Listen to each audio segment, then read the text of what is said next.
Next step that I want to talk about is how do we enhance the video. So I talked about earlier why you have to enhance it. I'm going to show you how you're going to enhance it. The first thing I will say is don't think about enhancing the video as like a cookie cutter shit where you did it with one video and so you could do the same thing with the next one. That's not how it works. Every video is different where they have their own sets of advantages, own sets of disadvantages. So it is your job to enhance the video by cutting out the disadvantages and only showing the advantages. I'm going to show you how.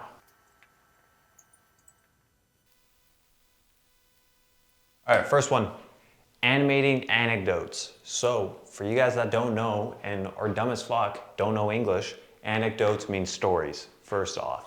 So I'll tell you why this is the first one that I put. Animating stories, there's plenty of different reasons why you do it. So the first one could be like, let's say your target demographic is for parents that sell, let's say the target demographic going after are like parents with like 8-year-olds because you're selling baby products or some shit, you know. I'll show you one good reason why you would animate in what scenario and one reason why you wouldn't, okay? For example, let's say you're talking about how, you know, babies, they choke on toys and like your toy prevents babies from choking. One really good way to show that is by animating it because it takes the human aspect out of it. If you saw a baby just choking in a video, you'd be fucking disgusted. You'd call, you know, Child Protective Services because that's fucked, you know? So that's why we would animate it so it softens the blow a little bit, you know? But then one bad way you could do it, one bad reason why you would to not animate is what if you actually just film B-roll of a baby choking? That's fucked. So that's one scenario on how you're enhancing the story. All right, another one, background music. Classic example every filmmaker tells you is try watching a horror movie without any sound. It is not scary at all. Why? Exactly. Because background music suggests to the viewers how they should be feeling at that moment. So use that to your advantage. Imagine if the client is talking about how, you know, they lost their sibling, you know, they tragically passed away to cancer or some shit, you know. If you put on goddamn fucking hip hop in the background, they're not gonna feel sad. You have to put like slow piano music or like the classic, you know, I don't know, fucking rain music. I don't know what the fuck it's called, but just play the music according to what the client is saying in the video. Just match the same tone. And it's not about matching the same tone actually. It's about strategically using the song to give viewers an understanding on how they should be feeling in that moment as they watch this video. Because let's say, for example, the client is talking about the come-up story. I'll use mine for example. I grew up very poor. So if this is the average, right? I'm down here. I started down in here as life. But then I came up because I worked hard, as you can see. And then so, throughout this portion, where I'm animating it or showing B-roll, whatever the fuck I want it to do, I'll be using sad ass music. But then as soon as I get into this portion up here, I'm gonna make some happy music in there to show this uprise. I'd throw on some fucking, I don't know, medieval happy music. I don't fucking know. But it's shit like that where you would be suggesting to people how they should be feeling at that moment. All right, this is a big one, and I know none of you guys have ever done this in your life, and I'm about to show you why this is stopping from you doing the work that kind of I do. Because obviously, you won't be as good as me. I hate to break it to you. But I guarantee you, this is gonna be a big reason why it gets better though. All of you guys are just taking out dead silence right away at step one when you get raw footage at step one. And that is so dumb. You guys are cutting it out without even knowing why you take it out, okay? So I'm about to show you why you guys are dumb and why sometimes you should keep the dead spaces in. For example,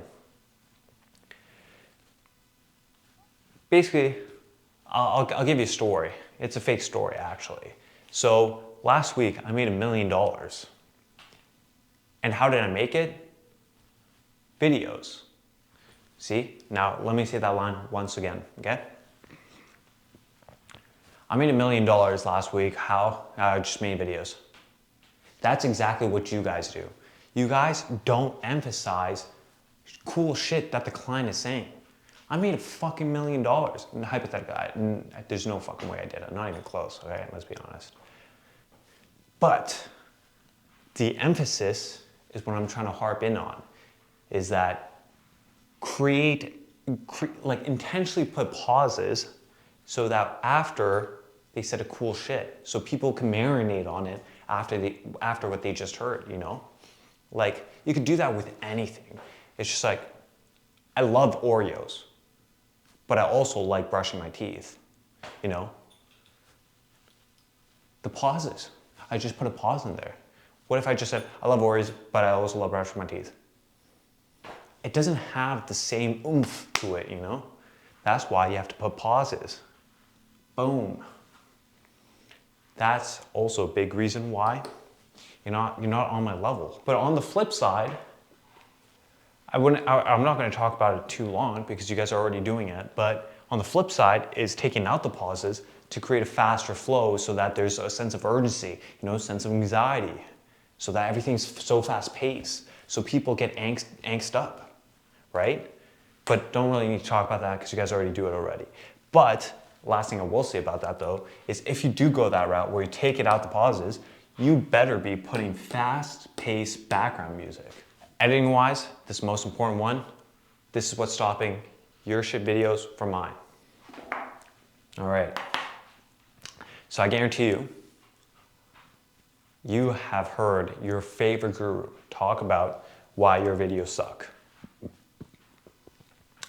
And they're always going to tell you that it's because your hook sucks. You know, try this hook. This new hook is garnering tens of millions of views this week. Try it out for yourself. Here's a hook calendar that you can use. That's not why videos do well, okay? The reason why videos do well is because A, in the beginning, and I'm going to talk about this later in the course, but basically A, they're talking about things with high impact. And I'll explain what impact is when we get there. But when they say the impact, you need to follow it up with a title.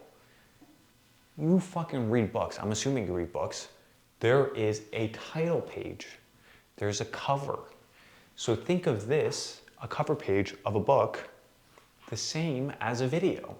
The first 3 seconds, there better be a fucking title to hook people in, to give them a glimpse of what the video is going to be like. Create it so it looks banging. Man, like think about it right now. The last book that you read, it probably has a cool cover photo at the front. When you open up the book and you're reading the chapters, do all of them have the same design? Fuck no, they're just text. It's the same thing as videos.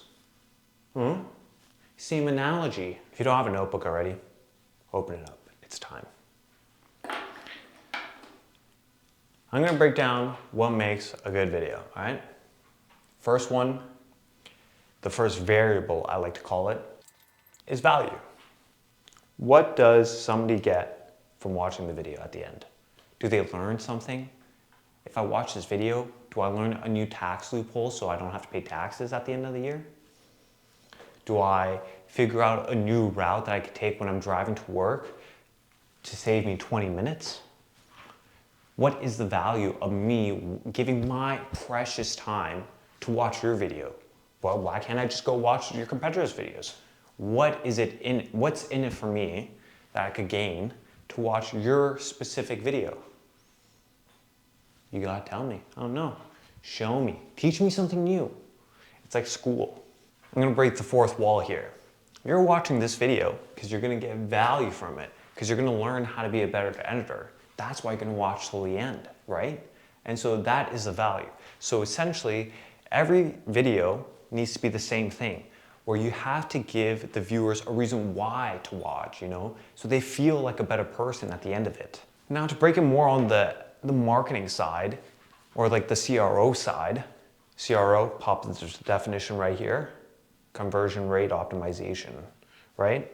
So the reason why value is important is because if you post videos and create videos that are so high in value, you will brand yourself as a thought leader, a mogul, whatever, and people will trust you and view you as an expert so that whenever they will pay for your products that you sell because they view you as this authority figure. For example, this video that you're watching right now, if I launched it tomorrow at like, let's say, I don't know, $2,000 per head, a lot of people would buy it because they view me as a high figure in the editing world. And so they view me as like an expert. So they would trust me to pay me to give them some sort of value, preferably $4,000 or more of value, so that they would buy it. Same concept here. Give people a reason to think that you're a genius, even if you're not. No, I'm definitely not a fucking genius, but value will make you look like a genius. I'll give you one more prime example. So let's say a random motherfucker said, if you pay them $100,000, they will build you a $1 billion unicorn startup, right? Pretty enticing. But he's a random fucking Joe. You don't know if they will be able to do that. So you don't pay them $100,000. But flip the script. What if Jeff Bezos came to you and said that he would build you a unicorn startup if you paid him $100,000? Or maybe even $1 million? You would instantly take that because you view Jeff Bezos, he has branded himself as a leader, as a thought leader, a mogul, an expert. Same concept. So your job is to get people to view your client as Jeff Bezos in whatever, service that they, like whatever the product or like realm of the market they serve. Value can also be derived from so many different things. Like if they embellish, the accolades they've done, that's value. It brands themselves as a genius. If they highlight the mistakes that they've made and what they learned from it, also makes them look like a genius. So play into that factor of making them look like a genioso. Another thing too, to brand yourself as this said genius, is accentuate that lifestyle, Just marinate on that. I'm not gonna explain it too deeply because then I'm gonna give you all the puzzle clues. And it's your job to watch the end of the video so that you understand what I'm saying. But I'm gonna leave it for there. Entertainment is how we reel the viewer into the video to get them to watch it, It's like how we get them to watch. Value is why they watch. Entertainment is how. All right, for example, if we don't have entertainment in this video, then people will just naturally scroll off of it and then watch somebody that gives the same amount of value that your video does, but just maybe a little bit more entertainment. And boom, you have lost the fight already. So that's why you need to equal the same amount of entertainment. And entertainment looks so different for so many different people. So that's why when you do the branding, so for example, at my agency, the only thing, I don't make videos anymore. All I do is branding and tell people how to edit it and so why they would do it, and then give them the tools on, like at my agency, I don't actually make the videos anymore. I just make the branding, the content strategy, all that. But then I would teach them how to make an entertaining video in their own domain. So for example, Chad bars, perfect example actually. They're going after fucking like 16 to maybe like 25-year-olds max. People that are Chads. So entertainment looks a lot more different compared to another client where they're trying to go for like fucking 50-year-olds, Entertainment for those two subcategories are totally different. So find out what the entertainment that you're going afterwards. Another thing about entertainment is, like, let's say, because you're a video editor that you're watching this, entertainment for you is watching a fucking crazy, just fucking VFX, sound effects, transition, right? That's what you like. That's entertainment. And as well, entertainment isn't about, saying jokes, being happy. It's not about that. It could be one reason, one form of entertainment, but another form of entertainment is accentuating the sadness that people have. Why do you think hopecore is such a big thing? Because people are sad, you accentuate the sadness so that at the end, they feel hope. Same thing, still entertainment. Another clear example, if a client's video is talking about how their grandma died last week, don't fucking put happy music. Accentuate the sadness. All right, third and final one for the sauce is immersion. So I'm gonna quickly talk off the cuff here. So basically, what I mean by immersion is that people tend to open up their phone and go on social media because their current situation is fucking boring, right? Like, I don't wanna talk to you dumb motherfuckers anyways. Sorry, I gotta check his messages. See, exactly, same fucking stitch. So you gotta pull them into the world of social media and get them to forget about how shit their lives are, right? So how do we immerse somebody into this? Don't get them to think. That's all. You know, if they use 11% of their brain, they're getting the fuck out of there. But if they use 10% of the brain, maybe they'll stick around. You're playing a probability game from there. But if they're using too much of their brains, they're getting the fuck out. Nobody wants to think when they're on social media, dude. So that's how you keep them immersed. I always say, in the world of filmmaking for like cinemas and shit, you want to give people 2 + 2. You know, you don't want to give them the definitive answer that you want them to know. They gotta figure it out for themselves. Social media, fuck it. Don't even give them math situation. Just tell them it's fucking 4. Tell them to fuck off after. Same thing, right? Just tell people how to think. Don't teach them how to learn how to think properly. You get what I'm saying? That was a very good one. And you have to say it in a very cohesive way. People don't wanna think about what you're saying. You have to say it in a very cohesive way so that as soon as you say it once, boom, they understand it. You get what I'm saying? So you wanna immerse the audience, you know? You could pull them in, and I've talked about this before, you could immerse them in through the VFX, the animations that you do, you know? Or even the background music, the sound effects, the ambient noise, right? That's definitely different ways to immerse them. And that's what you need for them to not think about what you're saying and just to mindlessly watch it. But immersion is a balancing act, right? So for example, let's say this is the attention graph, okay? This is time, x-axis is time, right? And then this is attention percentage. So how much of their attention are you using, right? Let's say this is 50%. The worst kinds of videos are this. Worst ones. You don't want their attention 100% of the time, right? And this is a big thing I'm going to talk about later on in the course, is that then when you try to, it's like the same, like when you have it at 100%, you think they might be paying attention, but they're really not. It's like the same thing when people say, when you're trying to service too many people, you're service. If you're a service to everyone, you're a service to no one.